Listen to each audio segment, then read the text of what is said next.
What is going on, everybody? Welcome Oh, to Ink and Insights here, our weekly highlight comic book review show where we talk about some of the best books of the week and some of the books that you may have missed. As always, 9-panel grid. I'm Eric, and I have with me Stu. Stu, what's going on, buddy? not much, man. Doing well, doing well. Yeah, been an okay Wednesday, but so glad to be joining you fellas here tonight talking comic books. I would agree wholeheartedly. I can't wait to dive into something joyous like the wonderful world of comic books. I think we all need that a little bit in our lives. Yeah. Amen. But not only do we have you here, right? Not only is it, the dynamic duo that we have, but we have a special guest here with us here. Yeah, man. You have anything to say about this wonderful person that we're about to bring up? Guys, you might know him from Nick and Night and its infuriatingly small comic book rating scale. He recently won a CBC award for a show he sometimes forgets it's time to do. Bravo. He's a Bills fan, so like us Bears fans, he's a glutton for punishment, as well as being a weekly comic book reviewer. He's legally tried to change his last name to Frisson 3 times. Ladies and gentlemen, Nick from Comic Culture. Nick Station, bro. Welcome, man. Are you gonna tell me he's muted this whole time? Stu, you're muted. Oh yeah. Sorry, I forgot to this whole time. No. What's going on, guys? Thanks for having me. Yes. Of course. Thank you. Yeah. And I totally forgot. We made a little promo reel for you too because we were just so happy that you could be joining us. We could have the gravitas of an award winner here. So let's show the people all about Nick Comic Culture real quick. Run that.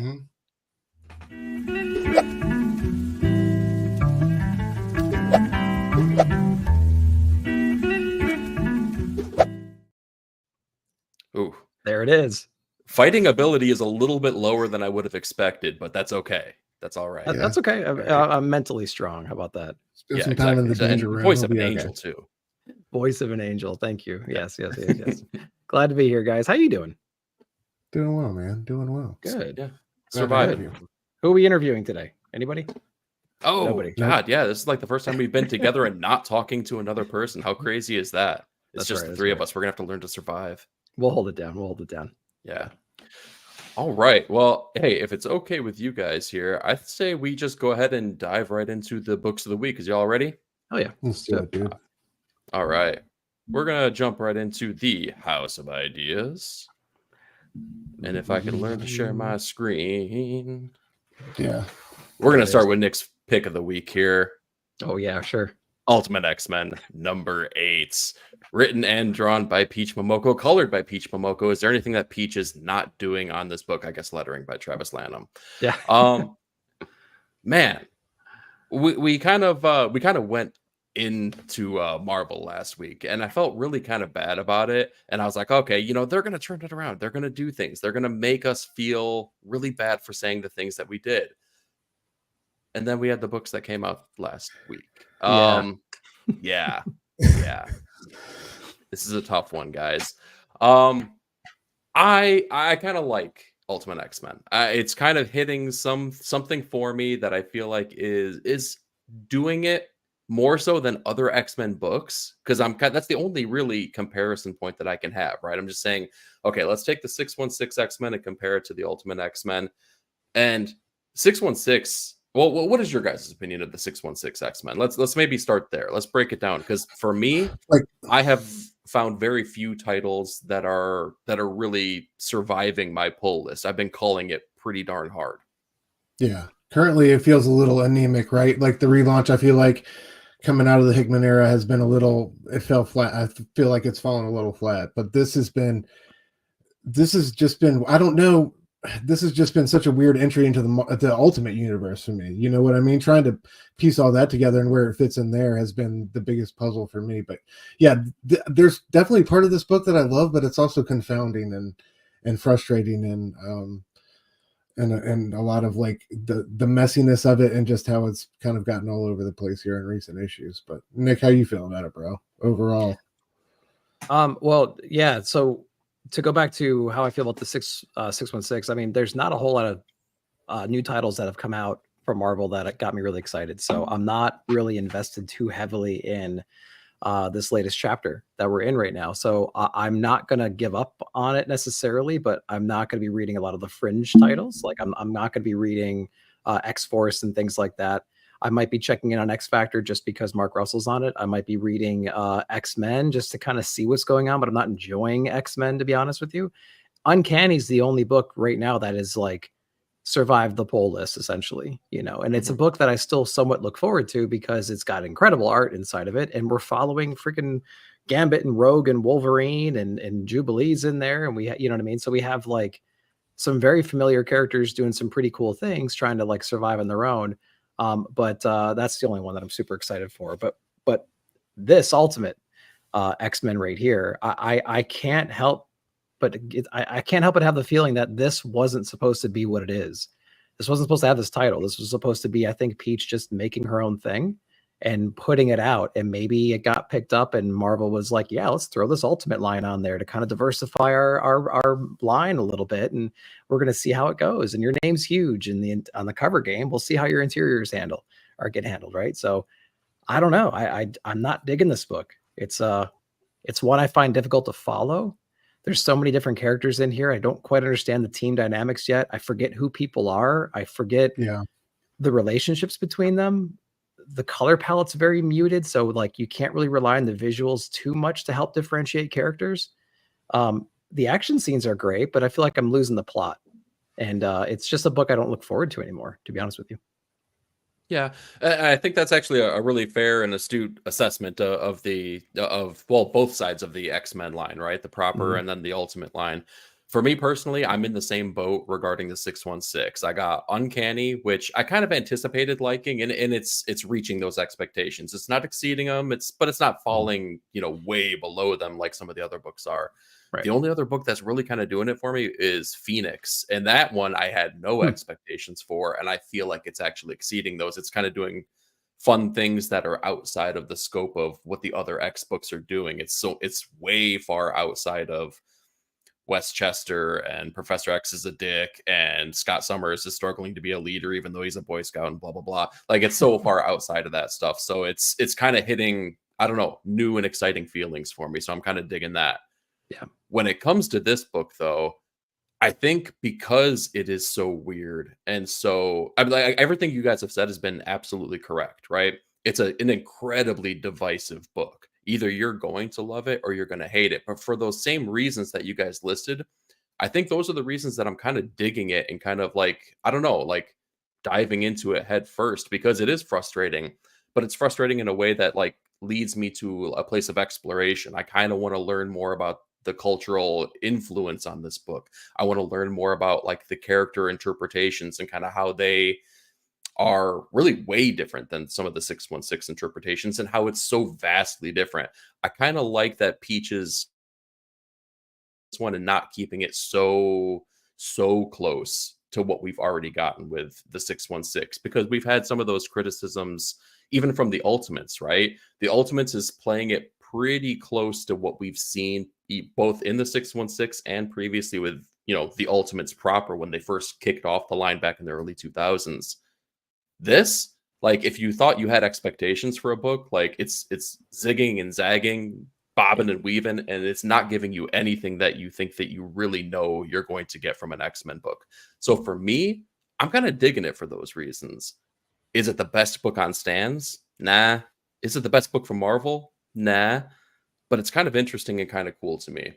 The other thing here is I do like the fact that they're leaning kind of into, I'm not going to say that I'm an expert by any means for the manga influence on these things, right? But I have to think that you guys have the same kind of at least thought pattern that this is leaning into like a Junji Ito kind of look and feel, right?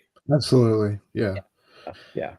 Like, and I do like the big bombastic action things like she does, but we haven't gotten those here lately, but and I love the way, the darkness kind of emanates off the kid and like some of the like corporeal creations that we've seen that monster kind of become, like those have been dope. And I like that Peach kind of is pulling from all her favorite female X-Men, it feels like, and kind of translating them into this world from Psylocke to Storm to, I think there's value in that to me. And just to touch on what you said, I love the cultural thing and how she provides those pages at the ends of issues sometimes that explains, you know, the part of the culture that she's included in the previous issue. I think that's really, really dope.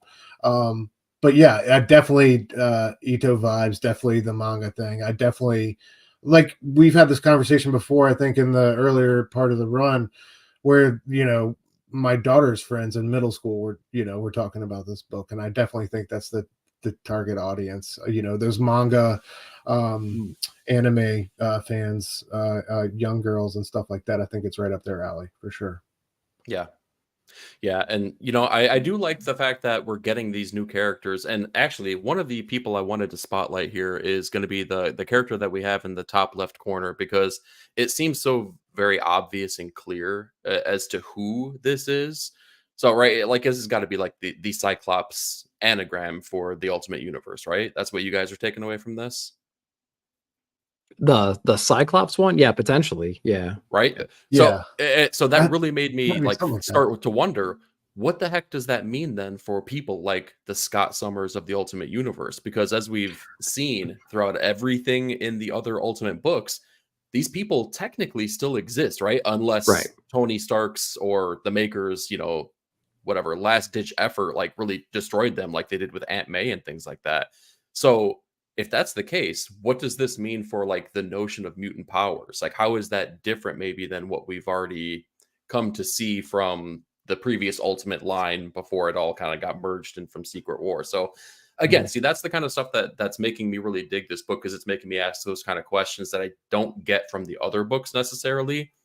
But the problem is that, how are they delivering that? It's making me really kind of like dig for those questions, as opposed to maybe like laying it out and saying like, hey, maybe start looking into this, maybe question it. It's making me do the heavy lifting, as opposed to being a good book that's, you know, kind of delivering that question and making me go, that's very clever. I like what you're doing here. Yeah. I think I have a problem with the like, we have a Storm character in this, right? So that's like the first person we meet. We also have Storm and Black Panther. You know what I mean? So Perfect like, example, yeah. I don't know. Again, I just get this feeling that this wasn't supposed to be an Ultimate book. You know, so, and this is kind of breaking the rules a little bit of the Ultimate books that we've established so far, whereas the maker goes back and he prevents things from happening a certain way so that those characters don't develop the way they develop normally, right? And that's Iron Lad's whole job, is to kind of go back and fix those mistakes or fix those interventions, right?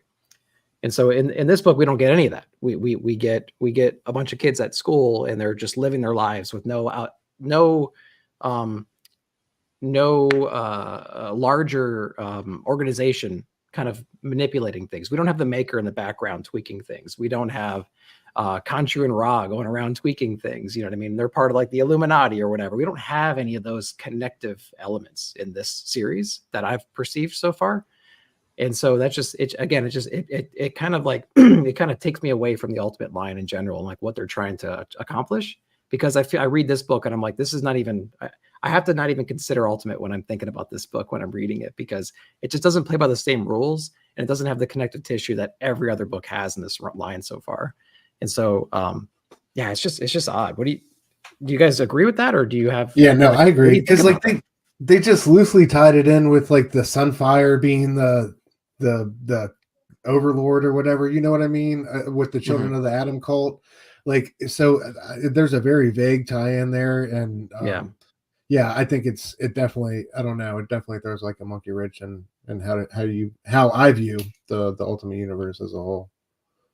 Yeah, Well, and the other thing too is, go for it. I'm sorry. No, I was gonna real quick. Maybe maybe my like dislike for the series in general so far is kind of blinding me or narrowing my perception a little bit on things that are happening that I'm just not making the connections to. So I'm totally admitting that I might have some kind of a negativity bias towards the title, because it's been what, 9 issues. How many issues is it? There's 9, right? I think it is. This is 8. This is 8. Yeah. Okay, we've had 8 issues, and I can't say to somebody like, you've got to read the first arc of this series because it's really good. I couldn't even tell you like when it started and stopped. You know, I can't tell you like, is there a 6th issue? Is it just going to keep going? Like, I can't even structure that a little bit in my head. So I'm like, where are we with the story? I can't tell how far we've gone. besides adding a couple people to our ranks and like understanding there's the Children of the Atom cult and things like that. But it's just weird. It's weird. Yeah, It is. well, and to touch on something that you both were saying too, and Stu, you kind of triggered this thought in my head. So we have the Illuminati, or whatever the heck we want to call them, right? The group that was working with the maker to kind of structure the world in their own vision, right? Did we have a Japanese representation in that original group? I'm trying to think back, and for the life of me, I can't remember. And if we did, it's got to be characters like maybe Silver Samurai or like Sunfire. But then again, I'm looking at, or I'm thinking about what you just said and what we're being delivered in this issue, where there's very clear characters that should be possibly like a Sunfire type of character, but maybe they're not now. So Yeah.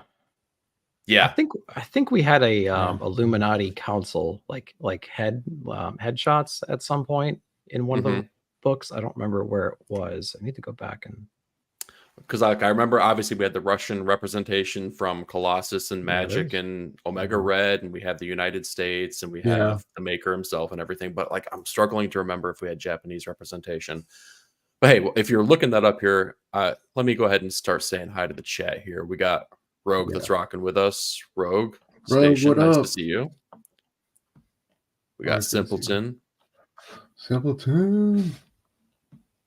Simpleton, don't feel bad. Marvel should be put on notice. We're trying. We're trying our hardest, man. All we want is good Marvel. That's all we were looking for. Yes. Here we go. Rogue saying, Zach Davidson, the translator for Peach, said in an interview on Comic Book Herald that Peach really didn't grow up reading X-Men and has no ties to it. She's totally doing her own thing. It shows. And that's great. Like, that's fine. That's cool. I think she's talented enough to represent cool characters in a cool way. There's a lot of weird things going on too, though, because of that, probably. Yeah, structure and pacing is definitely, it's an hindrance in some of these books. We got Christina. Christina, nice seeing you. Congratulations on the award, by the way. Congrats. There we go. We got Rogue saying, I'm going to catch up on Ultimate X-Men on Marvel Unlimited at some point. Dug the first issue, but sounds like it's been a slow burn, which isn't necessarily a bad thing, but probably better to binge. You know, that's actually a good point. I don't know if this would be a better binge read, because it's a breezy read. Like, even when you're going through it, it's a little bit confusing, but it's such a quick read. Like, you're in and out of these issues in a matter of a couple minutes here before you're just like, okay, wait a minute, what just happened here? Yeah, and that might actually help, because there, like I said, the color palette doesn't help you remember characters very well. It's very muted. You know what I mean? So like, if you were consuming these stories back to back to back to back to back, you would retain those like introductions a little bit easier, I think. Yeah. So yeah. And sometimes that works to great effect. And unfortunately, we don't have examples in this particular issue, but the times when they're battling this character who I assumed was maybe like a Shadow King kind of person, when those things happen, especially when it's armor, when you get those bright pinks and then the dark, shadows, that looks great. Yeah. For sure. Other times it could be, like you said, really kind of dull and muted, for sure. I really wish it would have worked up to like one of those showdowns and we got some action and a battle going on, and them all putting their powers together. It's just kind of like, it's kind of rough to me that like the only time we're seeing powers getting used is when she's throwing a temper tantrum with armor. You know what I mean? And out in the field, it's just like, I don't know. I would just like to. I'd like a little more action in that sense, and a little bit. And there's the other thing too. Where's our girl been? I was pitched an armor book, and I love armor as a character. Man. She's been so underutilized for like such a long time. Where's she been? What has she been doing besides getting mildly ticked off at things going on that she doesn't even really know about? Like, I don't know. Maybe she found the actual Ultimate X-Men and she's hanging out with them. it's like the title's X-Men and we still don't have an X-Men book, and so yeah, I'm with you though. I saw for the first couple issues we get a great showcase of powers and a cool Shadow King kind of figure, and that guy's gone essentially. Like, we barely see that kid anymore. He's been replaced by some shadow cult right now, and we're like, what's going on? Yeah. All right, so overall I think we can agree that Ultimate X-Men is a frustrating endeavor, maybe possibly worthwhile. Mostly frustrating, though. Like, maybe Marvel should just consider changing their name to Frustration. Speaking of which, let's talk about our next pick here. Wolverine Revenge #3. Written by Jonathan Hickman, artwork by Greg Capullo, colorist, should I even mention this because there's a bunch of controversy, FCO Placencia, and letters by Corey Petites. So Nick, you had hit me up and said this was going to be your Marvel pick. Was this a pick by default, or was this a pick because you had worthwhile things to say about it? It was a pick by default, but there are some cool things inside this book, so we can get into that. So the overall story itself, obviously based on the title, is it's a revenge story, right? There was a right out of town team. Yeah, there was a certain team that did something to the world, took it out, wiped out a bunch of the characters and stuff, and Wolverine is just on this mission, right, to take everybody out, this original team that wiped out everybody. And so we get some interesting moments in here. Like, I didn't mind this moment right here with him and Deadpool sitting on the nuclear reactor. There's a reactor that's gone bad. It's taken out some people. Wolverine's going headfirst in this thing, and he knows that Wade's going to be at the very top of that thing. And they have a cool conversation, at least, up on top, about forgiveness and redemption and things like that. And basically the end of the story is like, it's just not for guys like us.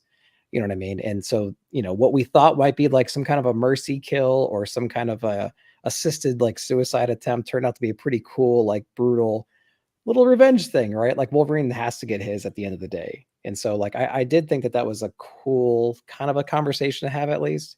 I think we've seen something like that in like movies and stories before. Nothing's coming to mind necessarily, but like the thing where like, you can't let the bad guy get off easy. You know what I mean? You just can't, you have to, have your revenge.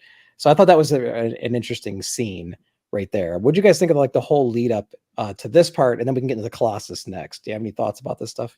I thought like the fights with the Mega Red and Colossus were kind of trash. Honestly, yeah. I thought they could have been a lot better. I mean, they were just typical, man, and there was nothing memorable about them. I mean, like Colossus pulling off his arm. I think we have that in the next slide, right? Yeah, we haven't gotten Colossus yet. Yeah. But I don't know. The Omega Red fight just didn't work for me. And then, the Colossus thing just wasn't great either. I thought, like you said, the Deadpool moment for me was definitely the highlight. I thought that reminded me of the movie, right? When they're at the top of the nuclear silo. Which one was that? With the Wolverine, right? Wolverine Origins? Yeah, we don't have to mention it anymore. Like, it doesn't exist. It's... But I love that. I did love that moment. But yeah, dude, I thought this book has been a big old dud for me. Given like the sky high expectations I had when I heard Hickman and Capullo on something together, I thought this has probably been the best issue Capullo's gotten to shine and really do his thing. I thought, that. But yeah, man, I don't know. This book has left me wanting, to say the least.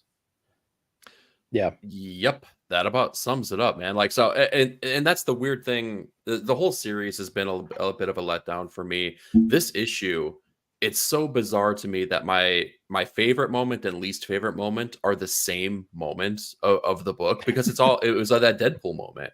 Like, as soon as I saw the nuclear reactor, I was like, oh my God, are we really doing this, guys? Like, are we really going to like break the fourth wall and make us remember that trash movie of Wolverine Origins with the CGI claws? Like, are we really going to do this? Are we going to make this happen? But the conversation that they have, I do love the back and forth. I think that it showcases Jonathan Hickman's knack for dialogue. And I love the banter that they have. And I especially love the ending where it's just like, where he builds Wade up and he's just like, you could redeem yourself. You can be a hero. Yeah, we can do this. We could make the world better. Nope. And then he just pushes him right back in. Yeah. It also showcases, again, I totally agree. I think that the best moments of Greg Capullo's artwork in here come by way of this, because I love when he gets real painterly qualities with Deadpool essentially being tossed into the reactor.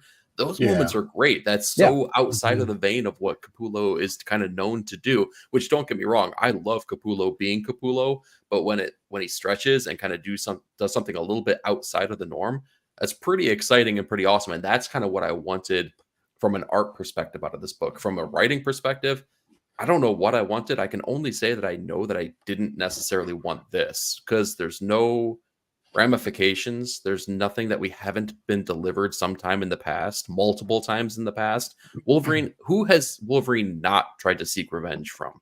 Like, seriously, Is there anyone? Squirrel Girl, maybe? I bet Squirrel Girl did him bad sometime in the past, and it's a what if that I just don't know about. But What if Squirrel Girl screws Squirrel. over Wolverine? Yeah. Yeah. yes, I don't know. I exactly. think, yeah. I don't know. And you guys have read just as well as I have some amazing Hickman stuff. So when we get things like this, our expectation for the seriousness of the story itself, and maybe like how serious he takes the subjects and how he approaches each section of the story, like we have such high expectations for it that when we get things like this, it just feels like we're breezing through. I mean, we're taking out major villains, and in this case, some major anti-heroes and heroes so quick in pages. And like, these are battles that have been going on for decades or hundreds of years, or whatever the hell it is, right? So like, you can't take out Sabretooth in 4 pages. You're just not going to do it. And like, you can't take out Colossus in like 4 pages. And we're not. I don't think it's not a respect thing. I think because he respects the characters, but I don't think we're giving enough respect to the battle itself. Like, those things should be arcs in themselves.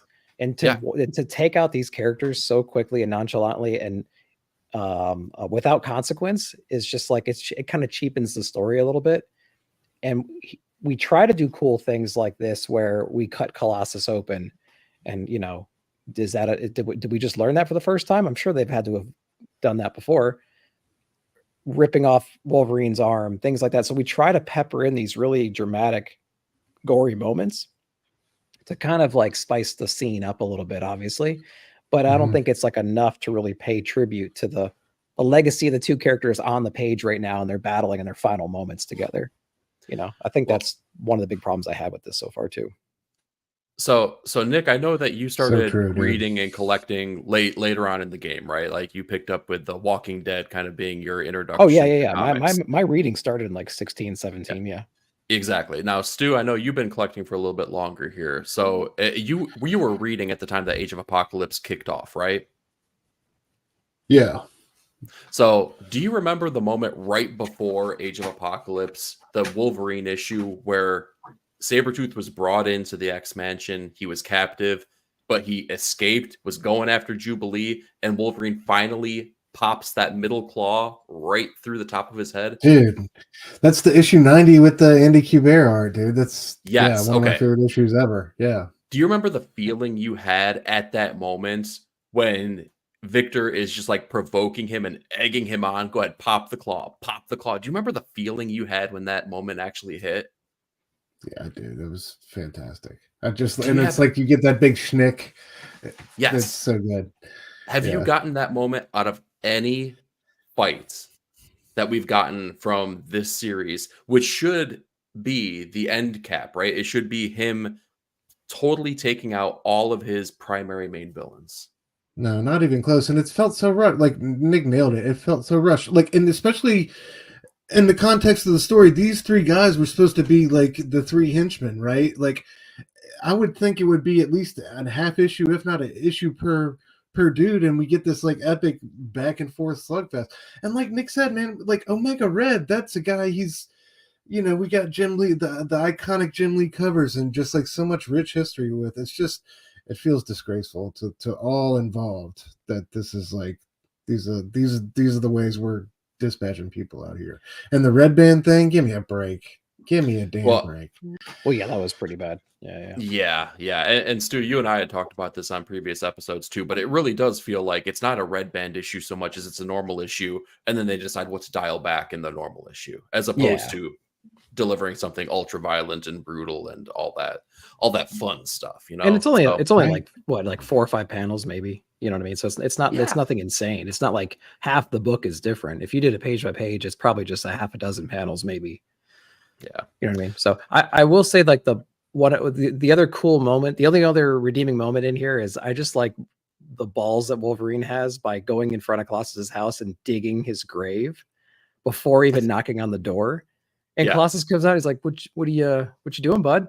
He's like, oh, I'm just digging a grave. He's like, what's the grave for? It's like, well, one of us is going to be in here by the end of the day. And he's like, do you really want to go through with this?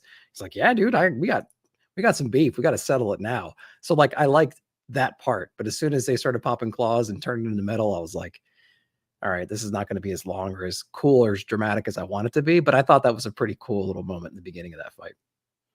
Yeah, I agree with you. It needed, if this was the premise of the book, it needed some more time to not develop it, but like just give us those fights. Like, don't make it so quick that that it's a one and done. Just kind of boom. All right, we're done with this now. Well, it feels like X kills the Marvel universe. That's what it feels like. Like they're ending these things as quickly as one of those series would do it.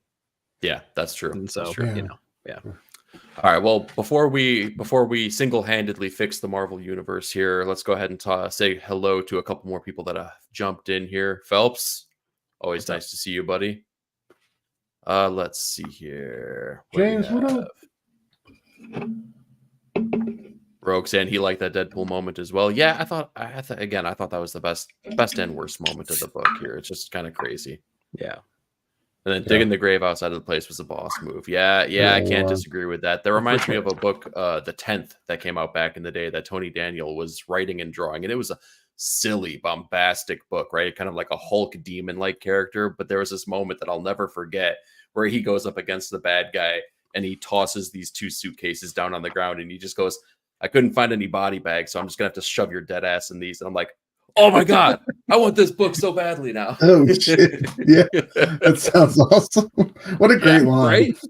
Shove your dead ass in these. Wow.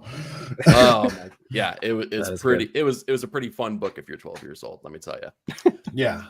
I can imagine. For sure. All right. To put an end cap on Marvel here, do you guys have any other thoughts here before we move on to arguably better books? I don't have much positive things to say. I think, we don't need to fix all their issues. And I think everyone's quite aware of the current state of Marvel right now, both from quality and story wise. So there's a few gems out there. So I would say, vote with your money, pick up the books that you really enjoy. And, don't buy things because you have a legacy of buying them, because they'll never get the picture otherwise. Right. So that's my advice for Marvel right now.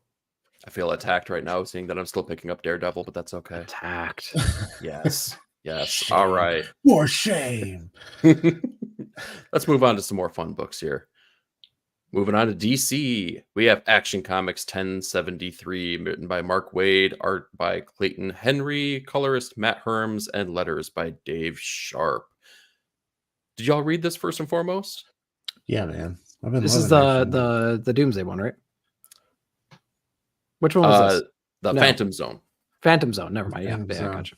I'm like, did I miss a page? Did something? No, I was thinking of Superman. Sorry, I was thinking of Superman, not Action Comics. Gotcha. Okay.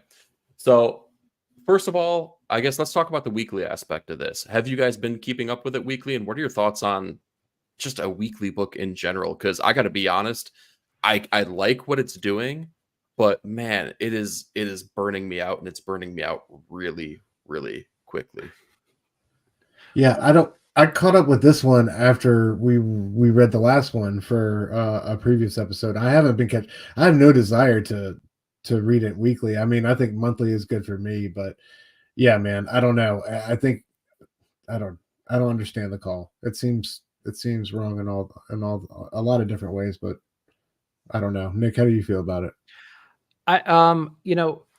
There's obviously going to be some kind of a quality hit, I would assume, with a weekly book. If a book can maintain a great story and a great interiors and everything, then yeah, sure, give me a weekly book, man. But I mean, if we're going to be jumping around creative teams and the story is kind of lame to begin with, then higher quantity of that's not going to fix the story or fix the situation. So I got to admit, I haven't been reading Action for a little while, probably since the last arc ended. So not exactly caught up with this one, but I am trying to catch up with like Superman and things like that on the peripheral of this book.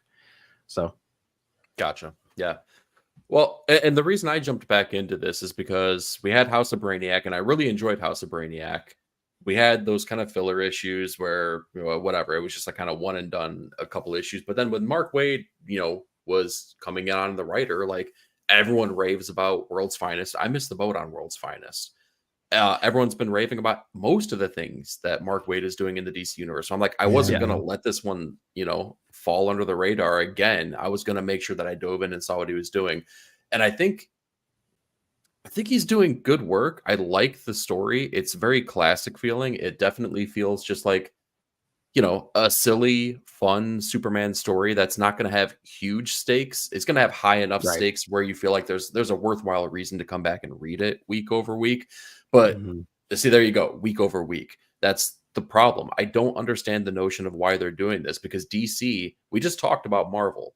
DC is doing so well right now with a plethora of their books. Why do you feel like you need to push this out week over week? Like, why not have some books in the stable to keep the train rolling? Because even if things die down, which inherently they will because the industry ebbs and flows, but why not have that, right there as ammunition to say, hey, we're just going to keep this going. If you can bank that many books, why do this? And the only thing that I can come up with my head is that Detective Comics has more overall issues than Action Comics, right? Those are the two things that are above 1,000 issues where they tout that, where they talk about that, right? Do you Mm. guys think that they would try to get parity between those two so that every single month it's like, oh, it's Action Comics and DC and Detective Comics, 1100, 1101, things like that? Because Huh. honestly, that's the only reason I can think of. Yeah. I mean, the only other thing I can think of is, and I doubt this is the case, is that they need this title to be in a certain place quicker than they Yeah. anticipated. So, but I can't, since we don't understand what all in means just yet, and how Action Comics fits into all that, because to be honest, the all in is just a banner. This has nothing to do with what Superman's going through right now in all in. So I'm not quite sure if that even holds water. But competing with Detective or getting somewhere they need to get very quickly and sacrificing perhaps some of the art in the story. This art is fine, but it's not your typical, I have a far enough deadline where I can put some time into these things. I feel like this art is passable in a quick turnaround kind of a way.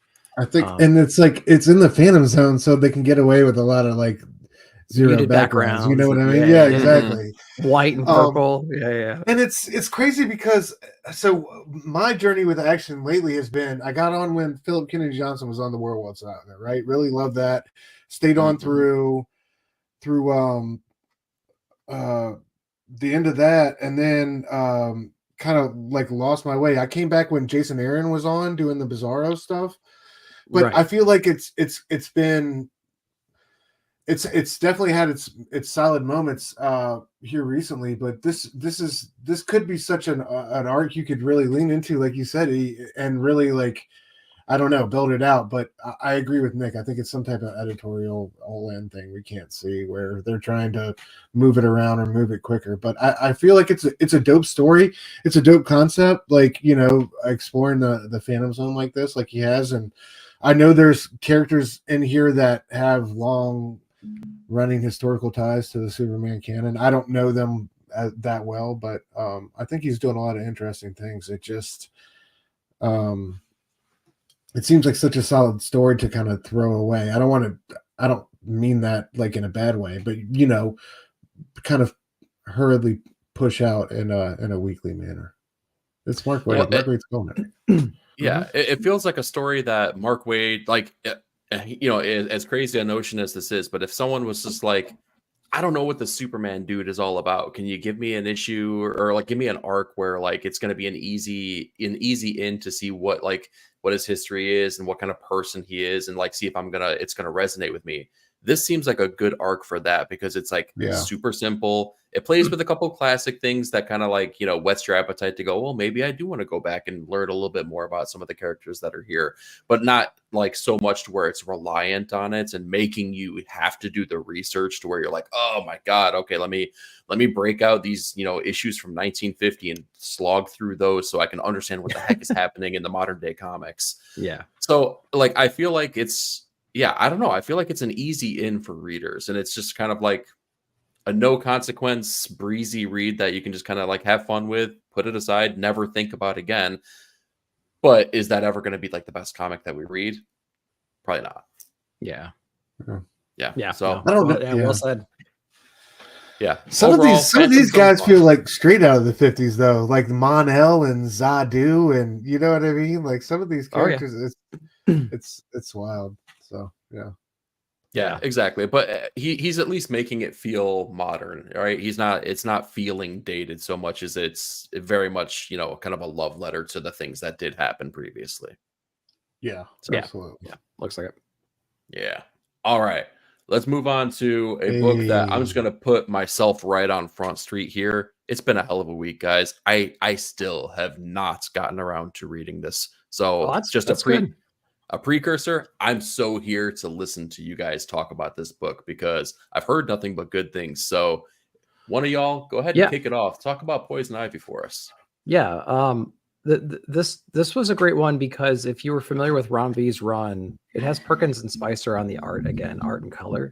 So you're going to get a lot of those same vibes. I would say it's about 85% and then maybe 90% that same feeling that you get. What they did on Ron V's run was spectacular. Like that needs to be studied, right? Like that's almost as good as it gets from a just like a layout perspective and everything. It was beautiful. Yay, Future State. Yay. That was part of Future State. Underrated. Future State. Underrated Future State. So good. And this is a one shot, so you can jump into it. You don't need to know anything about Poison Ivy. That's the other great thing. The cost of entry is so low. The only thing you need to know is Poison Ivy has some kind of connection to plants, obviously, and Swamp Thing is around, and we know his legacy. So you have to assume that, therefore, it's not that difficult to like make the connection that maybe their powers are more aligned than we think. And they probably explored that before, but for someone like me, this is like the first time I've seen this kind of obvious on the nose connection.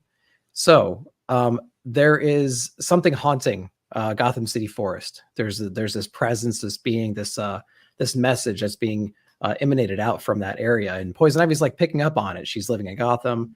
She's with Harley. She's doing her thing. She notices like the green is calling out to her for some reason. And she needs to explore it. She doesn't know what's going on. So she ventures out in the middle of the night in the snow, beautiful landscapes, things like that. And she has this inner monologue and she's talking about the green and her connection to it, things like that. When she gets to the edge of the forest, right before she enters, Swamp Thing appears as well. And they basically have a conversation where they say, oh, you feel it too. Something like that.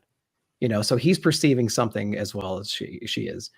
So they both kind of approach, they team up and they go head into the forest to go into the unknown to figure out what's going on, what's calling to them. And they essentially get presented with a series of trials. They meet some other people. There's a big maze. And the whole thing is this story about this other being, this other character, this woman in the DC universe that we've never met before, as far as I'm aware. She also has an ability or a connection to the green, kind of like Poison Ivy does. Mm-hmm.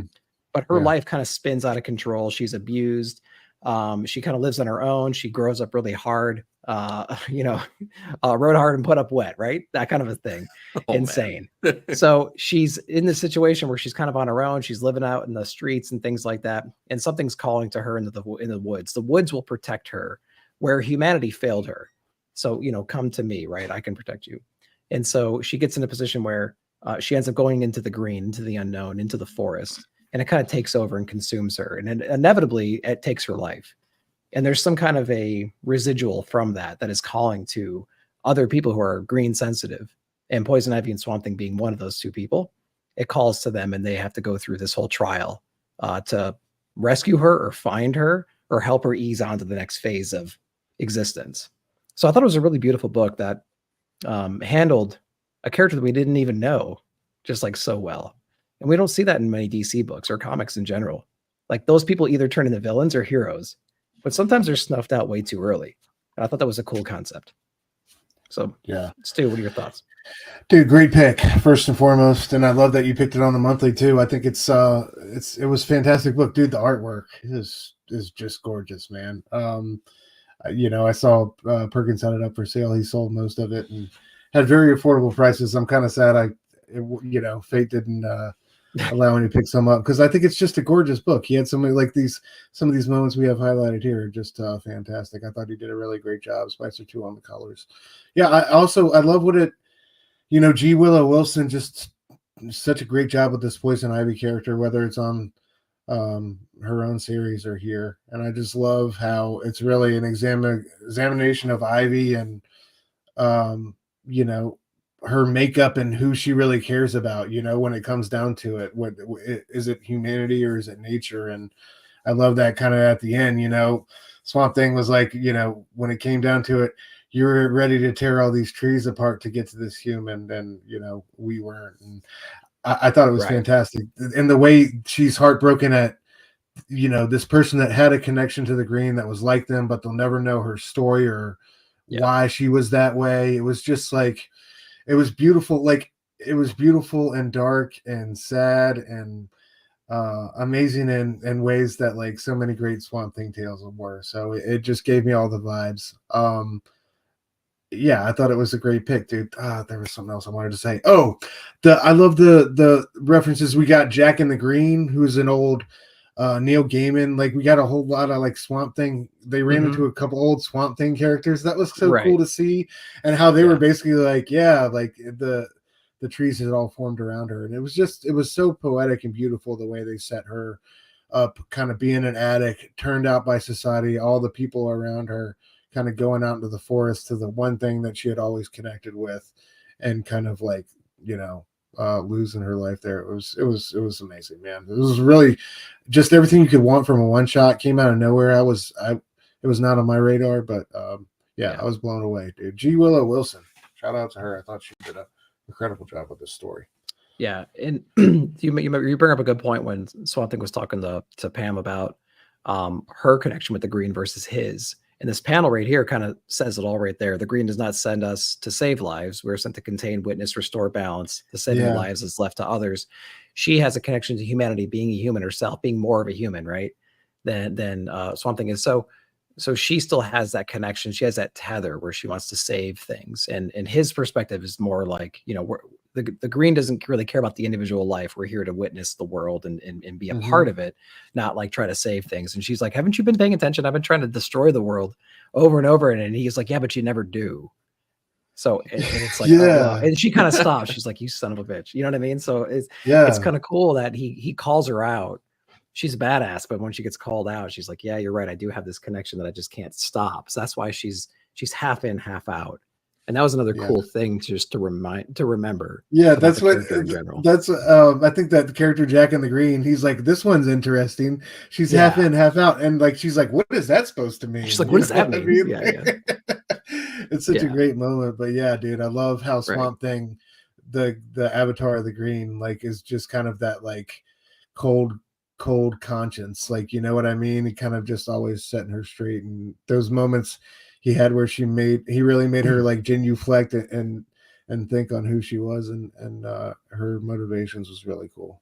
So great. And maybe he has that perspective because like he realizes, you know, when you pass on, you're going to be assimilated into a bigger thing. You know what I mean? So like maybe her connection to humanity, she thinks it ends at death, and he knows better because he's been around. I mean, like the rot is part of it, right?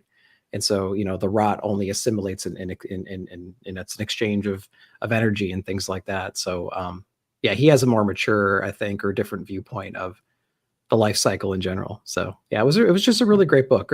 Great art. Like I said, it's very reminiscent of Ron V's run.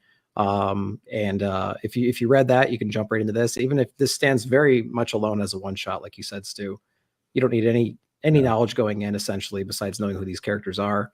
You really and don't. It's just a complete package, complete story. So great job. So I do have a couple questions, being that I didn't read this. Sure. Okay, you said he when you were referring to Swamp Thing, right? And one of the things that I really was curious about knowing is that when you have Perkins and Spicer on this book, they're very obviously trying to, you know, give you the vibes and the feelings of the Ron V run. So with that being said, is this the Alec Holland Swamp Thing? Is this the Swamp Thing that we had in Ron V's run? Or does it matter? And is it even told? Stu, do you have any insight on that? I'm going to say it doesn't matter. I will say that there was a moment in this book that I thought they referenced the machinations, but I don't know if that was me reading into it too much. And that was a part of the Ron V arc, was like industry and things like that, right? With the industry building up and poisoning and corrupting the land, and they had like the, you know, that dude spitting out of all that. So if it was mentioned, it was so casual that it doesn't matter. Yeah. Well, I think this is this is a Swamp Thing who's comfortable, who's like very experienced and Right. you know what I mean, very comfortable in his role. I don't think it's any type of rookie Swamp Thing. So I think it just kind of I don't know. I think it's like you could leave it pick ambiguous. whatever Poison Ivy you want, pick whatever Swamp Thing you want. You can smash them into here at any stage. You know, whatever your versions are, it would work. I think. Gotcha. Yes. Oh, well, and that I think that answers my second question too. Is that I have not been following the G. Willow Wilson Poison Ivy, again, another series that I've heard is really fantastic. Does this have any ties to that series? Is it clearly it's not integral, but I wonder if it plays a part. There's like, oh well, you know, this and that were mentioned that kind of, you know, has pieces that are kind of, you know, I don't think specific ties, but Nick, do you? No, I don't. I wouldn't assume that's the case because I think she's not in Gotham right now, if I'm not mistaken. But in chat, correct us if we're wrong. I do not think that she's in the area right now to have you know, being able to go through this. True. I think, you know, the beauty of it is it doesn't matter because it's just a perfect one shot, to be honest with you. Mm-hmm. And I've been a little bit out of touch with Poison Ivy in general, so not entirely sure. All right, so all in all, this is a one and done, very clear, concise, you know, one shot that's gonna just give you a story that you're gonna enjoy. There's a clear beginning, middle, and end. Beautiful and gorgeous artwork. It's just poetic all the way through. Absolutely. All right. Dude, beautiful. What about this? Is Poison Ivy becoming the next Swamp Thing? Avatar of the Green? Is that too obvious or too, like, wouldn't that be cool? Like a Poison Ivy becomes. I don't think that would be an interesting. That would be interesting if she comes the next. I don't think what I think she might learn from this experience is that her understanding of the green is just superficial right now, and that she has a lot more to learn. I think that's the message here. And she's being confronted with so many avatars right now, and Swamp Thing included, that she's going to figure things out if they ever want to continue this particular arc. Yeah. And I'm trying to think back to the Alan Moore run too, and I'm wondering how that plays into that, because one of the things that Alan Moore really developed in his run was the fact that Alec Holland was never really truly Swamp Thing, right? Alec Holland didn't turn into Swamp Thing. Swamp Thing was just a thing that occurred, right? It was a manifestation that took little bits and pieces of the dying body that was Alec Holland and kind of assimilated that into himself, but it would never really truly was Alec Holland. So is an Avatar of the Green still a thing, right? That is in existence and still pertains to, I don't know, having like a herald kind of, or, you know, I mean, at the end, but at the same time, in this last issue, he's walking away with Abby, you know what I mean? Like, yeah. Okay, so there is still like, I still think there's a very interesting conversation like that was started here about, particularly with Ivy, like her humanity versus, you know, her being part of the green and in touch with that. And I think it could definitely be explored in that context in a lot of interesting ways. So we can have our like cake and eat it too. Yeah, Harley turns into the new Abby. Like, it could be all sorts of tortured love stories going on. Ooh, all right, we need to stop talking about this before it becomes there is one power set in this book that she has that exists in the Poison Ivy proper. In the first couple of arcs of this latest run, she does show off her ability to like release these like spores from her skin and things like that. And I don't know if that's an ability she's always had, but I just recognized that same ability in this one shot. So not sure how long she's had that power set though. Yeah. All right. Well, before we jump into indies here, we had a couple other people join us here. We got Sal. Nice to see you, buddy. And we got Simpleton saying, guess I need to read those Rom V Swamp Thing books I've been laying around for over a year. One word answer. Yes. Yes, you do. Yes, please do that for yourself. Do that for us. Do it for the world. Man. Imagine next time you got like a rainy day and just can sit and read like a whole bunch of books in a row, man, line it up. It'd be a great experience. It's what, like 11? I think it's 11 issues, right? 11 or 12. Yeah, because they extended the original run.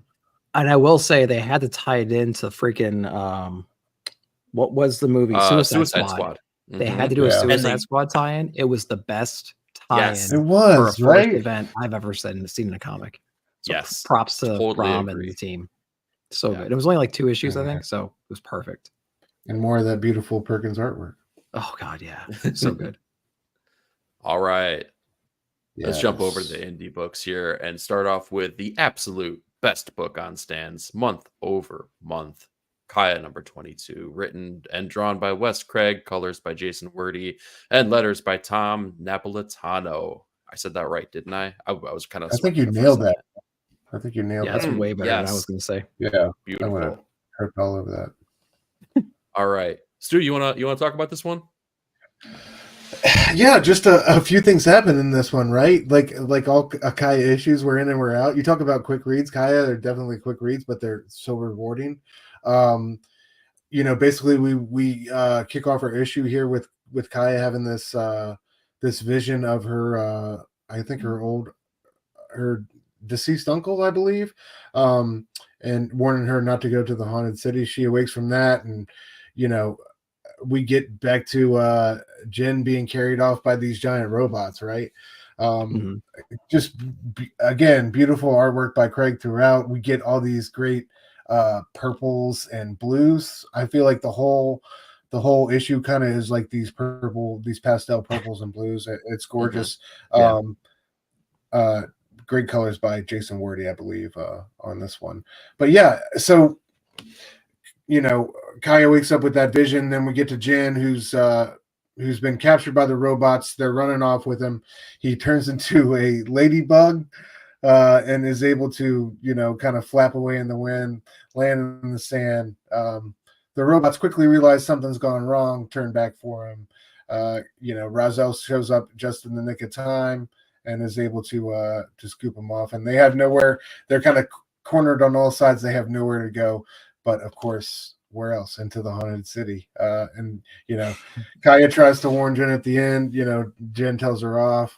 We have to go with Razel's plan, and this is where they're headed. So ominous things moving forward as always in this story. But again, it's just a quick little 3-piece action set. Not too much going on, but man, it's just such a great issue. Such vibrancy on the page. I just love Craig's artwork. He's just one of my favorite artists, creators working today.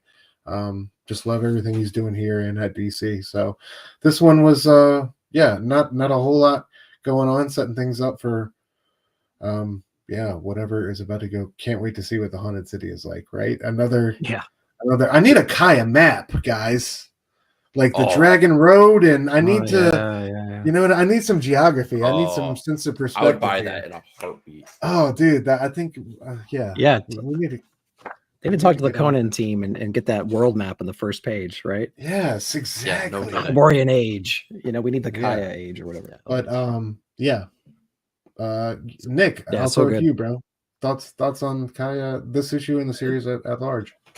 This book is great. So you guys turned me on to this. I think I remember Robbie coming up with it for the pick of the week, the first issue. I read the first issue and I didn't like it at all. It did not click with me. I was like, this is just another one of those crazy picks. I'm not going to get into this right now. I can't do it. But but then issue after issue after issue, I heard it keep creeping up, and then you guys were talking so highly of it. I'm like, all right, I just got to get back into this and see where it goes. And so the beauty of it is reading this in collected format. But there's no better way to read this story because it's 22 pages. There's no ads. There's no filler pages like you would get at some other publishers. And so you're breezing through this thing. And so before you know it, you're like 4 minutes in, you're done. And you're like, okay, that was an amazing 4 minutes. And I loved everything about this, but I just want more. And I got to wait a month now. And we just came off of a little bit of a break too, right? Not just now, but a few months ago, we came out of a break and we're like, so lucky to get Kaya back in our life. And it just feels like we just can't get enough of this. So very little story progression, but a lot of cool emotional beats. And after each one of those, the character kind of levels up a little bit. They realize something, they have a vision, they overcome some obstacle, some emotional obstacle, physical obstacle, and then they kind of rejoin the ranks, and now they're heading in a new direction. So it's a very quick issue, very similar to all the other ones, but at least the things that happen inside of those issues are meaningful. So yeah, I love this one. The art's spectacular as well. So yeah, it's a great story. I envy anybody that hasn't read this yet and has an opportunity to read it in collected edition or in collected format. It's gonna be a great time. I hate to make this comparison, considering that we've talked about how breezy a read this can be, but this issue in particular almost felt like the beginning of almost every single Always Sunny episode that we get, right? Like the episode or the issue starts with the uncle, don't go to the haunted city. And Kaya's like, I'm definitely not going to the haunted city, guys. We can't go there. And Razel's just like, don't worry, we're totally not going to the haunted city. Cut to black with the title screen. The gang goes to the haunted city. Yeah, absolutely. It's like, so oh true. my God, guys. But I do love how they're continuing to play with our emotions with the relationship between Kaya and Jin, because that is deteriorating so quickly, and it's doing so in a way that absolutely makes sense. It's not forced. It's not anything that is being shoehorned in. Like all of the events that have taken place in the story, all the little beats that we've gotten through those collected editions, like Nick was talking about, you see the progression about how, you start to see like kind of like, the relationship being kind of like frayed a little bit to the point now where it's almost getting completely torn apart, where he's being willfully defiant of what she wants to do. And he's saying like, no, we're going to listen to Razel. We're going this way because that's the reality, right? That's the best route. I don't care what you had to say because you led us in these other directions that totally didn't work out.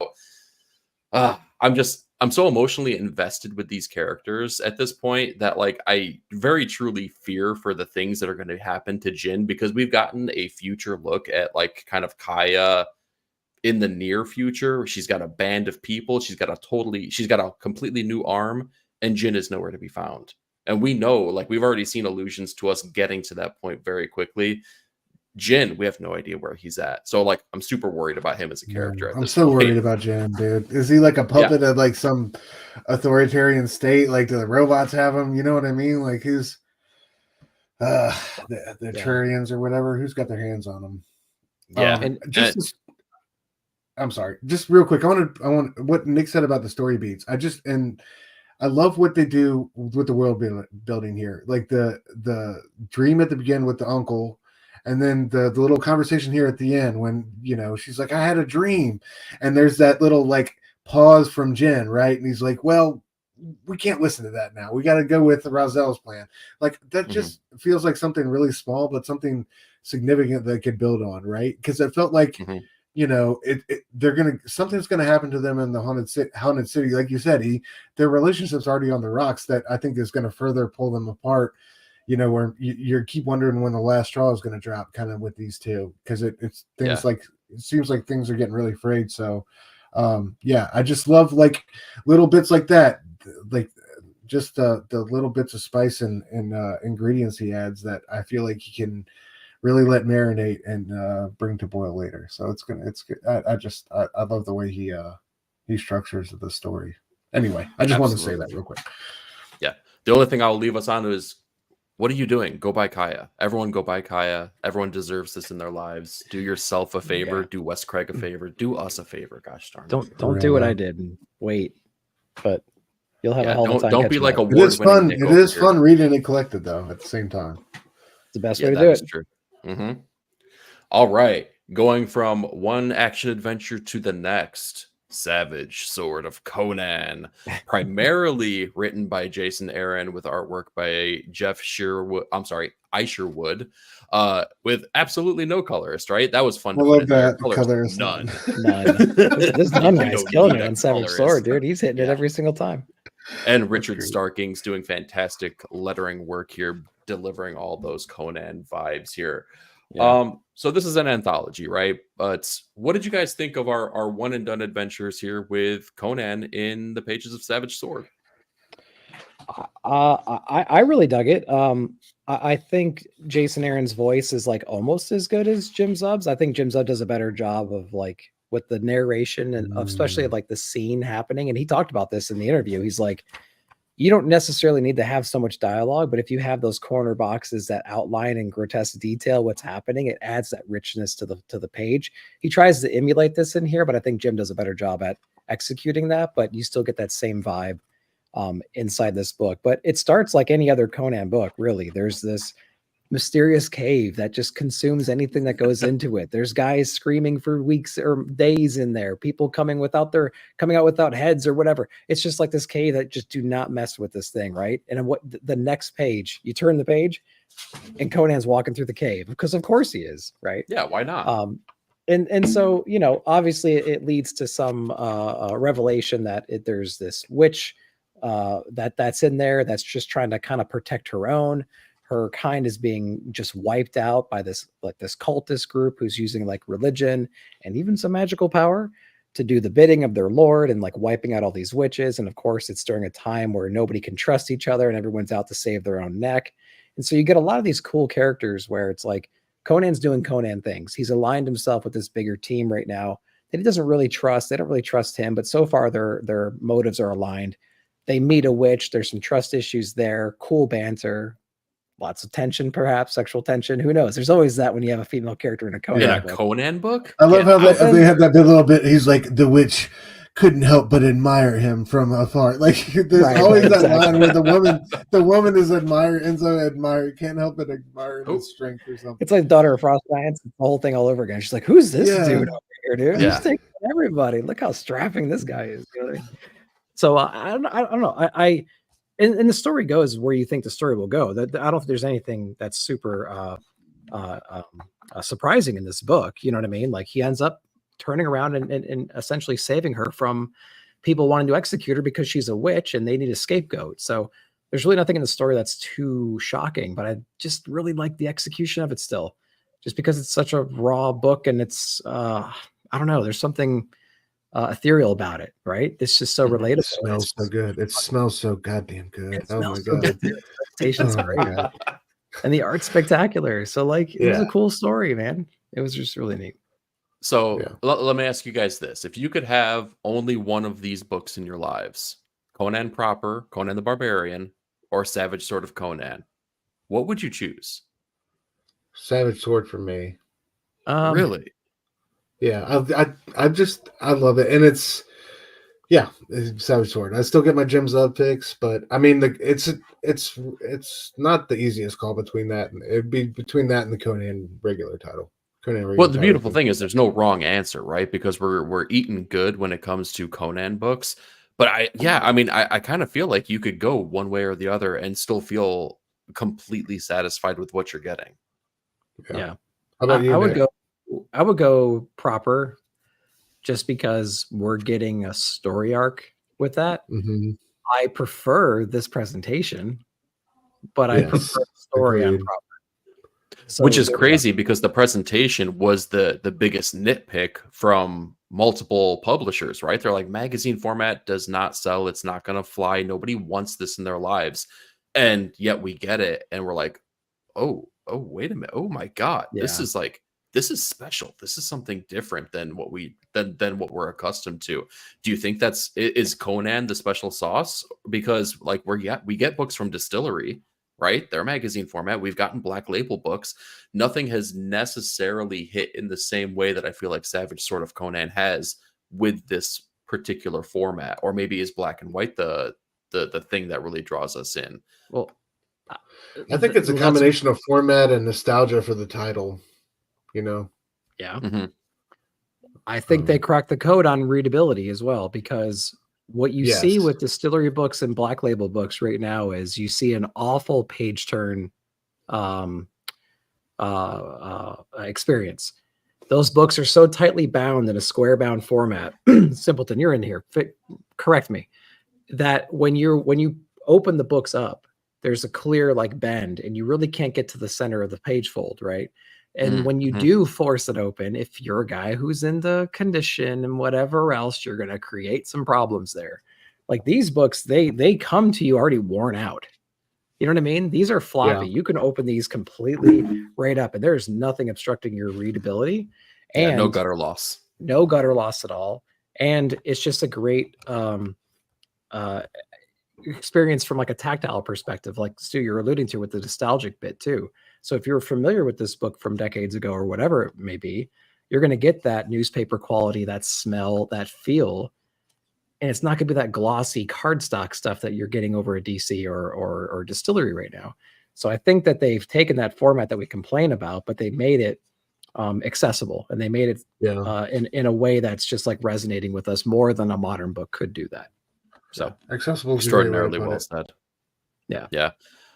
Hey guys, so we have Tyler Smith in the chat here. Thanks for the kind words on Savage Sword of Conan #6. Glad you all enjoyed it. I work on the lettering with Richard Starkings for both Conan and Savage Sword. Dude, keep doing what you're doing, Tyler, because thank you, first of all, for stopping in. But second of all, thank you for doing the Lord's work here with the absolutely fantastic lettering on this book, man. I love it. It hits all the fields of those classic Conan things, and that's, deceptively difficult to do. So kudos. Yeah. Super fun book. That Tim Sale pinup was sick. Oh, the beginning? Yeah, it's so good, guys. It's so freaking good. Anytime so cool. that we get Tim Sale pinup, Tim Sale doing Conan was not on my list for this week. That was so crazy. No, it was beautiful stuff here. Yeah. So Tyler, you worked on the what is it?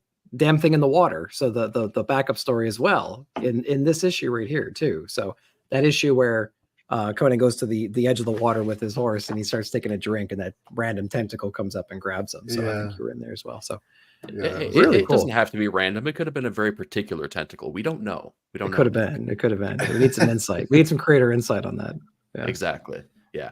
Overall, though, again, it's Conan, right? Like, I have nothing bad to say about any Conan story whatsoever. It's really cool to see Jason Aaron get to play in this, in this landscape again. We kind of know that, when it was with Marvel, not to say people were handcuffed necessarily, but like, there's always going to be a little bit more oversight with a big publisher like that, because they have initiatives and they have things that they want to accomplish. This is Conan full-fledged, being Conan, with creators being able to tell true Conan stories. That's just really awesome. This is going to sound like a backhanded compliment, and I really don't mean it to be, but I will say I enjoyed this when I read it, but in reading it, it made me enjoy Jim Zub so much more, because it made me just appreciate, and Nick, you were kind of speaking to it as well. It made me appreciate the overall arc that he's telling in Conan proper, because it's like, it's two different flavors of the same character, but I feel like Jim Zub has really just like spread his wings on that title. And again, we're not talking about Conan proper, but still, like it truly, really made me appreciate the kind of even more so what he's doing in that book, because just like I was saying with the lettering, deceptively simple. You're getting Conan stories, and those, they hit nostalgic vibes, which make you feel like, oh, it's been done before. No, these are special. These are new. I just appreciate what they're doing. So great job to everyone on the Conan titles. Yeah. Oh, and everything. But sorry, I didn't mean to single you out on that one thing. Yeah, you're doing everything, Conan. Yeah, I was flipping through. I'm like, oh wait, he's on everything. That's awesome, right. Dude. That's awesome. Yeah. Well, we're big fans. Absolutely. If you didn't know, the three of us interviewed Jim Zub a few weeks ago on my channel, so you can go check that out as well. We had a hell of a time talking with Jim. That was such a good time. Yeah. So that was awesome. Keep up the great work. Y'all are killing it. For sure. Yep, absolutely. You guys are awesome. All right. And that does it for indies. Did you guys have anything else to say about how indie comics were last week here before we move on to the next? I think I'm all set. No. All right. Book out of the blue. So, Stu, I'll let you go ahead and talk about this, because I'm just going to be right up front with you. Out of the blue, really? I mean, come on. I just wanted an excuse to talk about it. All right, I just wanted to be called more of the same. That should be the segment. More of the same. Exactly. Our great epilogue to this fantastic series. Our man Simon Piers in 1955 going to visit Einstein on his deathbed. Regale him with his adventurous tales, and have a conversation about life in general. It was a great end cap to a great series, a series that, of all the Ghost Machine series, like, has most taken me by surprise. One that I really wasn't expecting to check out or keep up with, but has really converted me, and I've really fallen in love with this world and these characters, dude. It was such a great a great spin on American history, and I just love the world that Johns and Hitch created. But yeah, this was just great between Albert and Simon here, and Albert really kind of helping Simon see the things that he might one day be capable of. And I just love the potential with this character. I think he's gonna have a interesting part to play in the Ghost Machine universe moving forward. You know, I think he's gonna continue to surprise people and continue to be an amazing book. But yeah, this was like, we've been singing the praises of Rook and Geiger and a ton of their books, and rightly so, but this is one I just definitely wanted to give some love to and shout out, because it's a book I wasn't really checking for at the beginning, but definitely by the end of it won me over as a true Blue fan, and I can't wait to again, I guess this is the one they're going to give us a second volume in 2025 or you know, sometime in the near future, for sure. like that. Yeah, this should be ongoing, right? Yeah. You know, but, and my favorite thing about this issue too is said it's show don't tell, and I love how we take this big time jump, right? At least, you know, 60-ish years, I'm assuming, right? Whenever whenever it is that Albert passes away. But you know, we start the issue with a disheveled kind of looking Simon Pure, right? He's kind of he's in his place. He hasn't shaved for a couple days. He's kind of dreading what he's going to have to do, what he's about to do, but he knows that he has to live up to the image that Albert has in his head, because he's lived with him for so long and they've had such a close relationship and they've relied on each other for, you know, for things that we haven't even seen at this point here, but we've seen the beginning and now we've witnessed the end. And the way that he kind of just cleans himself up, looks in the mirror, adjusts everything, gets himself right before visiting his old friend who's about to pass away, talking about it is giving me the goosebumps at right here and right now, because it was just such a beautiful moment seeing these two friends get together in the moment that he knows will very likely be the last. And they hit it home so beautifully on this one. So again, I gave you a hard time, Stu, but thank you so much for giving us the opportunity to talk about this one. Nick, do you have anything you want to throw in on Redcoat here? Yeah, I think that this was a great issue, that even if the purpose of the issue was to kind of maybe buy time between developing the next arc, or you know, the logistics of that, I think it was a beautiful a middle issue between arcs. It was an issue we didn't need. They didn't need to give us this one, but what it did was it completely gave us more insight on the character of Simon and how he's evolved through the first arc so far, and the relationship with Einstein, of course.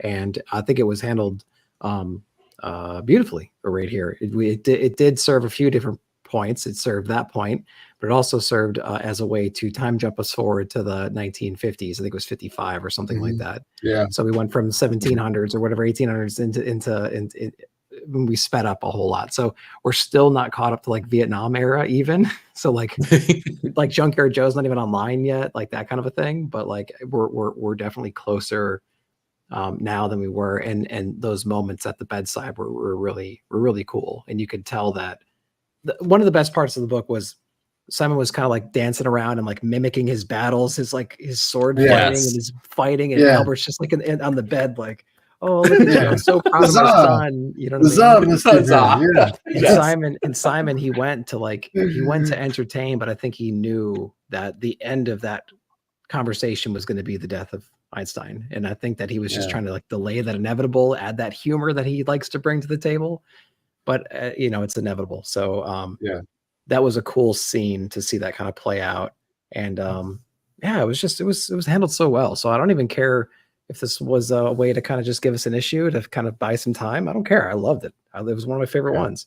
So they nailed it. I like how before he went to see Einstein, he went to the bar, right, and like had a beer. He was just kind of like there by himself, like I don't know, like, but he didn't drink it. What was that? No, he didn't. I don't know. He orders it. Like maybe he looks at it, and maybe that's the spot they used to go to get together or something. Yeah, I don't know. Oh yeah, I wonder. Yeah, but dude, how often is he getting this freaking suit dry cleaned, man? I mean, that thing has got to be rank as hell, dude. Like, we're talking about centuries old. I hope he's taking care of that thing. Lord. Didn't somebody else say like was it like the cab driver? He said like he's a Renaissance guy or something like that. Oh yeah. You go to the Ren Fair or something. Yeah, something like that. I think that was pretty funny. Like, that's crazy. I love how he's sticking with the red coat. Oh no. Yeah. I think he was Yeah, he calls him General or something like that. Yeah, just like a little callback. That was pretty funny. That was great. Yeah, excellent choice, Stu. Really appreciate any call outs we can have to Red Coat, man. I love this book so much. Absolutely. Yeah. Great book. Great book. Yeah, it's Check awesome. it out, y'all. All right. Let's come to our retitled segments, just covers of the week. No one in particular, just multiple covers of the week, because we love so many different covers. There's so many good ones. So many good ones here. Stu, why don't you go with one of these innocuous picks here? Who could have picked this issue? Of course, who could have done that? I don't know. Dan Panosian with an amazing Doom variant here for Captain America. I can't see that issue number. 14. 14, yeah. Fantastic work by Dan Panosian, who's really been on top of it lately. It's really good. Just had to highlight this one. This has been one of my favorite Doom variants, if not my favorite Doom variant. So yeah. And then what was the other one? Oh yeah, Ashley Wood cover snuck by me for our feral trees, Nick. Yeah, I was bummed I missed out on this one, but I'm definitely gonna try to find a way to pick it up. But it's yeah, so Ashley Wood too. It looks. Right? I mean, it is. How did I miss that? I know. I still have to read it, so I'm definitely circling back to get this one right here. This looks amazing. It shall be mine. Yeah. Oh yeah, if you haven't bought the book yet, and you can go to your shop and it's up there, it's a no-brainer. Exactly. Yeah, absolutely. Yeah. Dang. Oh, what do we got next here? I believe this was Nick's pick. Yeah. Oh, yeah. Yeah. Despite the title, the cover is very,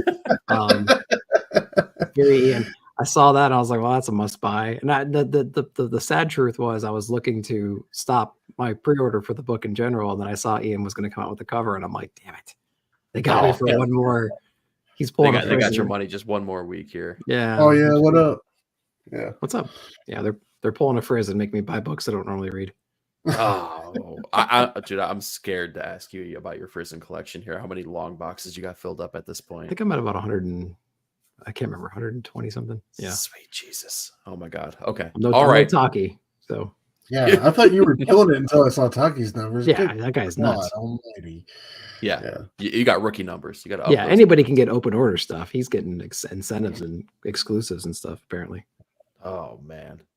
All right, and for my cover of the week here, I chose yet again another book that we talked about that we didn't really have great things to say about. We had some good things to say, but man, Kari Andrews is just killing it, man. I love everything he's drawing recently, man. He's just evoking such 90s feels, and I don't know, man. I'm here for it. I love it. It looks fantastic, especially I'm not even a Dazzler fan, but man, look at Dazzler over here. Come on. In the Konami outfit too. Like, yeah, I'm a sucker for that stuff. Doing a great job on Rain as well, right? Spider-Man? Exactly. Yeah, yep, Spider-Man Rain. Killing it. All right. Moving ahead here for our creator spotlight here. We're going to start off with the late, great Greg Hildenbrandt. I'll jump in here. I know, Stu, I know you got a couple things to say on that here. The one thing I just wanted to say is that early on in my childhood, when I started collecting, right, my parents were the ones that would drive me to the LCS back in my hometown, right, and they tried to take an interest in all of the things that I got into, right. So my dad was picking up things like the old Savage Sword of Conan, but my mom didn't really have an in with comic books, but what she did have an in with was trading cards. And when the Marvel Masterpiece sets came out and the Fleer X-Men things came out, that was kind of her in, and she got really heavy into the collecting of those cards alongside with me, because of course I loved them because they were comic books and I got to see the backs of them and see the intelligence level of all these characters and like how the mental projection levels and all this kind of stuff. And one of the great card sets was done by Greg Hildenbrandt here, man. He had some fantastic renderings of some of the greatest of these Marvel characters at the time, and just making me kind of look back and remember having those fond memories, like with my parents and particularly my mother, collecting all these card sets here and going through the binders that were filled up to the brim with all these things. Man, like a legend, fantastic. Stu, what do you got on Greg here? Yeah, man. Anybody who loves stories set in fantasy realms has likely seen the art by the brothers Hildebrandt. Greg and his brother Tim. They started together in 1959, came to prominence in the 70s, doing illustrations for the Tolkien Lord of the Rings calendars. They have one of the most iconic movie posters of all times with the Luke Skywalker with the lightsaber up. That's them. Yeah, they stopped working together in the early 80s and kind of did their own thing. Greg was doing work on Heavy Metal and Omni. He did illustrations for stories like Alice in Wonderland, Peter Pan. But like you said, in the early 90s, Greg and Tim came back together, did art for the Marvel Masterpieces trading cards, books, a couple graphic novels, and won the Inkpot Awards amongst others. But Tim passed away in 2006. Greg kept working, doing some Star Trek comics and launching his own American Beauties pinup series. He won the Chelsea Award for Lifetime Artistic Achievement from the Association of Science Fiction and Fantasy Artists in 2010. Just all-time legend. The Marvel Masterpieces and the painted artwork that you could collect as a kid was just and is still priceless to me. So when I saw him pass earlier this week, I definitely wanted to take some time and spotlight an all-timer. Absolutely, man. Great shout out here. And we have another person we were going to shout out here. Once again, the late, great Quincy Jones. Stu, what you got on Quincy? Yeah, man. Did classics with Sinatra, right? Ray Charles scored In the Heat of the Night. What else? Co-founded Vibe. Worked on Michael Jackson with Off the Wall, Thriller, and Bad. Was pivotal in the success of getting Fresh Prince on the air. 28 Grammys, y'all. That doesn't seem like enough, to be honest. It does. Nominated for multiple Oscars. It scored In Cold Blood, The Wiz, The Color Purple. Co-wrote We Are the World, was a big part of getting that song made. Just an icon. 7 decades in the game. I just love that quote he shared from an artist who shared it with him. Your music or your art will never be more or less than you are as a person. I think like that says it all. Just a legend, one of those guys who was special and who always wanted to share his knowledge and his game with the younger generations. And I think, those are the ones we really got to hold on to. So I feel like we lost 2 giants this week and just wanted to give them some love and adornment before we got out of here tonight. Awesome. Good stuff. All right. Looking ahead at some of the comics that actually just released today here. Nick, we'll start with you, man. What's standing out to you? What do you think is going to be hitting your id the right way? So 3 in particular, I would say Sacrificers Returning is going to be one of the ones I'm most excited for. I actually read it today, and it's great. Lots of things we've been waiting for throughout the entire arc are happening inside this issue. And when you get to the end of it, it's like, oh crap, where are we going to go from here, kind of a thing. And so it's going to do a little bit of world building, I think, some more world building than we already have.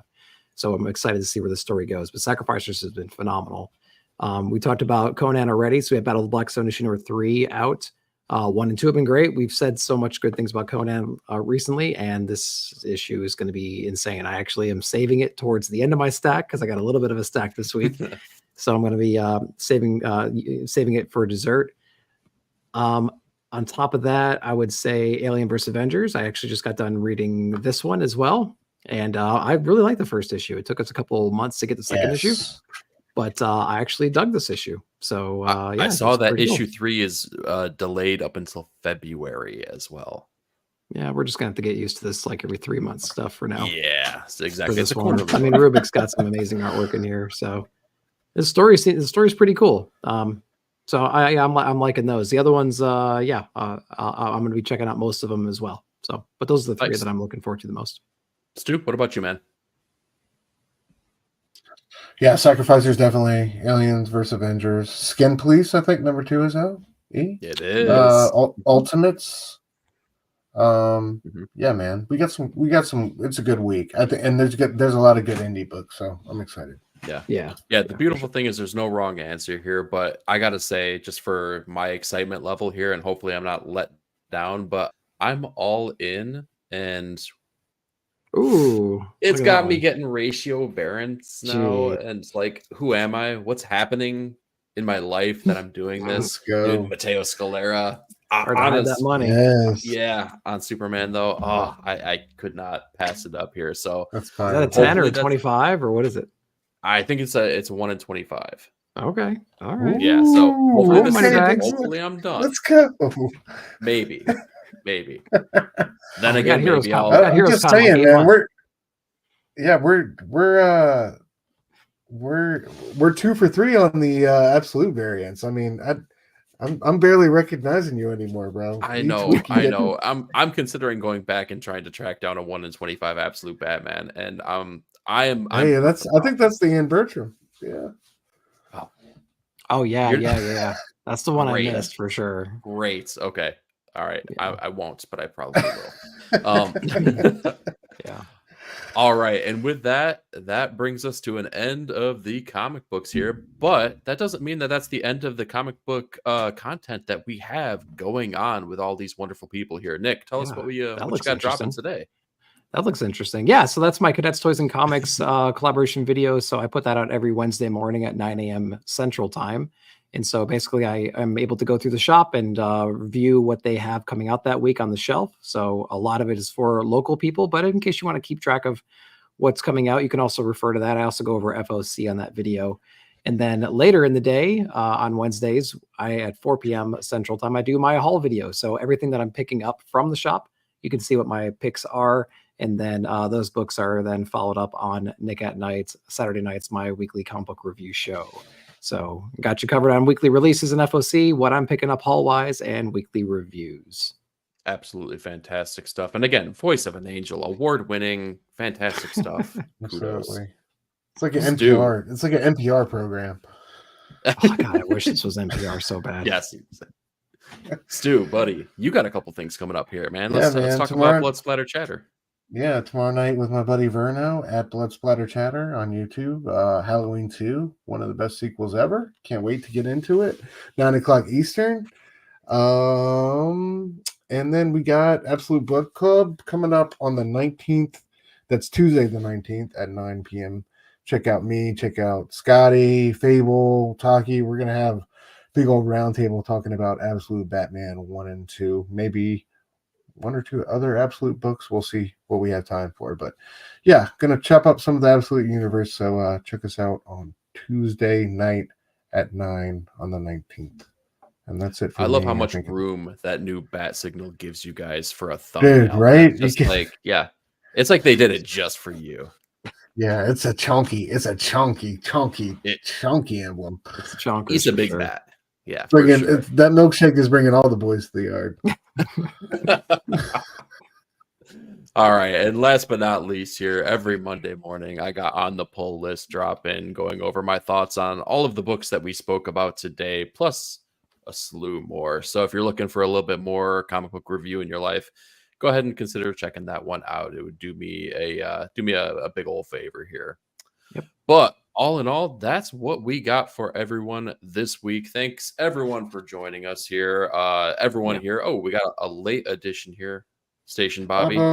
Station. Glad you can make it at the very end here. But thanks to everyone for joining us. Bobby, Nate, Tyler, Simpleton, Sal, Rogue, Edson, Phelps. Gosh, who am I missing here? Rogue. Did I say Rogue? Christina. All you wonderful people here. Thank you so much for joining us here on Ink and Insights.